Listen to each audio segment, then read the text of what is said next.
बऱ्याचदा आपल्याकडे या ना त्या कारणाने चपाती शिल्लक राहते आणि त्या उरलेल्या चपातीपासून असं काय बनवायचं जे सगळे आवडीने खातील, हा प्रत्येकाला प्रश्न पडतो. त्यामुळे आज जो मी पदार्थ बनवून दाखवणार आहे यात पराठा पिझ्झा दोन्हीची चव मिळेल. त्यामुळे लहान मोठे सगळेच आवडीने खातील. तर चला मग जास्त वेळ न घालवता हा उरलेल्या चपातीचा पदार्थ बनवण्यासाठी सगळ्यात अगोदर 3 गोष्टीची तयारी करून घ्यायची. त्यातलीच ही पहिली ग्रीन चटणी बनवायचं आहे. जर तुमच्याकडे ऑलरेडी बनवलेली असेल तर तुम्ही ते वापरू शकता. मी इथं खूप सारी देठासह कोथिंबीर व त्यासोबत 2 चमचे डाळवा म्हणजे की फुटाणा आणि आपल्या आवडीनुसार हिरवी मिरची व जवळपास 10 ते 12 पुदिन्याचे पानं आणि अर्धा इंच आलं व 2 लसणाच्या पाकळ्या, मग त्यानंतर अर्धा चमचा जिरं व तसेच 1 लिंबाचा रस आणि चवीपुरतं काळं मीठ व शेवटी साधारण 3 ते 4 चमचे पाणी वापरलं आणि मिक्सरला वाटून अशी हिरवी चटणी बनवून घेतलं आहे. आता याला आपण थोडा वेळ बाजूला ठेवू आणि दुसरी तयारी करून घेऊ.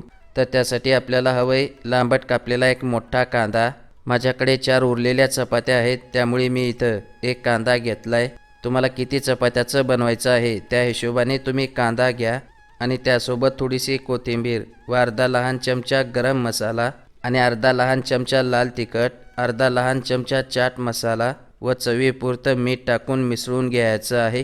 तर या ठिकाणी हिरवी चटणी व कांद्याचं चटपटीत मिश्रण अशा 2 गोष्टीची तयारी झाली आहे. तिसरी होती ती बटाट्याचा मसाला बनवायची. पण माझ्याकडे रात्रीची उरलेली बटाटा भाजी आहे त्यामुळे ते काही बनवून दाखवणार नाही. तुमच्याकडे नसेल तर आवडीनुसार हवी तशी बटाट्याची सुकी भाजी बनवून घेऊ शकता किंवा असेल त्या सुक्या भाजीचा देखील वापर करू शकता. तर चला मग हा पदार्थ बनवण्यासाठी इथं मी हे 4 उरलेल्या चपात्या घेतलंय.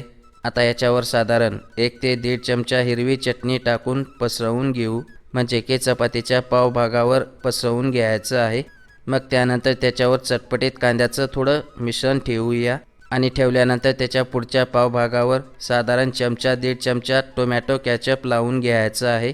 याऐवजी तुम्ही असेल तर पिझ्झा सॉस पसरवून घेऊ शकता. मग त्यानंतर त्याच्यावर आवडीनुसार किसलेलं चीज ठेवून घ्यायचं आणि परत त्याच्या पुढच्या पावभागावर हिरवी चटणी पसरवून त्याच्यावर बटाट्याची सुकी भाजी ठेवून घेऊया. याऐवजी तुम्ही तुमच्याकडे असेल ती कोणतीही सुकी भाजी वापरला तरी काही हरकत नाही. आणि दुसरं म्हणजे इथं जे आपण चीज कांद्याचं मिश्रण व बटाट्याची भाजी ठेवलं आहे ते कमी अधिक प्रमाणात ठेवू शकता.